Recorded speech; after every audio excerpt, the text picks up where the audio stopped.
어제 문재인 대통령과 여야 사당 대표 회동에 대해 여당은 협치의 물꼬를 텄다는 표정입니다. 하지만 야당의 평가는 다소 엇갈리고 있습니다. 특히 회동에 불참한 한국당은 쇼통이라며 정부 여당과 첨예하게 각을 세웠습니다. 네, 먼저 국회 취재기자 연결해 보겠습니다. 강은나래 기자. 네, 어제 문재인 대통령과 여야 사당 대표 회동에 대해서 더불어민주당 추미애 대표는 대한민국 안보 협치 만찬이었다고 평가했습니다.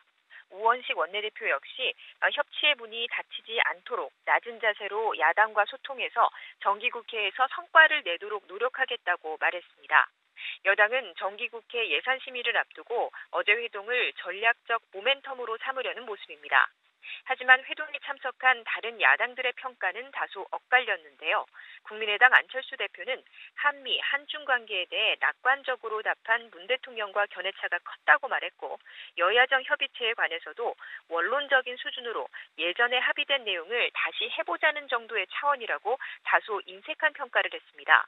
바른정당의 주호영 원내대표도 대화 일변도 말고 다층 방어망으로 북한 위협에 대응해야 한다면서 정부의 북한 대응 전략 문제점을 다시 지적했습니다. 특히 회동에 불참한 자유한국당은 여야 사당의 합의 내용을 평가절하하면서 대여 강경 입장을 고수했습니다. 정우택 원내대표는 대화를 거부한 적이 없다면서 다만 대화 타령과 구걸이 아니라 북한 도발을 꺾을 단호하고도 실질적인 행동을 요구하는 것이라고 강조했습니다. 또 진정한 협치 의지가 없다면 여야정 협의체는 대통령의 실정과 책임을 국회와 야당에 전가시키는 책임 회피 기구에 불과하고 효통의 수단으로 전락할 것이라고 주장했습니다. 다만 여야 사당은 홍준표 대표를 직격하는 데는 한 목소리를 냈는데요. 셀프 왕따가 자랑이라도 되는 듯이 행세한다. 안보 해방꾼 역할을 하고 있다고 비판했습니다. 하지만 홍 대표는 전술핵 재배치를 위해 한국당이 북핵 외교에 나설 수밖에 없다는 주장을 이어갔습니다. 문정인 대통령 통일외교안보특보가 한미동맹이 깨져도 전쟁은 안 된다고 한 말을 겨냥해서 경약을 넘어 소름이 끼친다면서 5천만 국민이 북한의 인질이 된 상황에서 어찌 그런 말을 할 수 있는지 의아하다고 비난했습니다.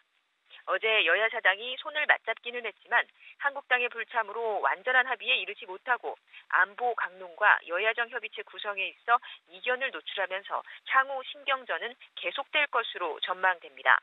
한편 국회 운영위원회는 오늘 전체회의에서 한국당이 추천한 인사인 허용범 국회 도서관장 후보자의 임명 동의 안건을 의결했습니다.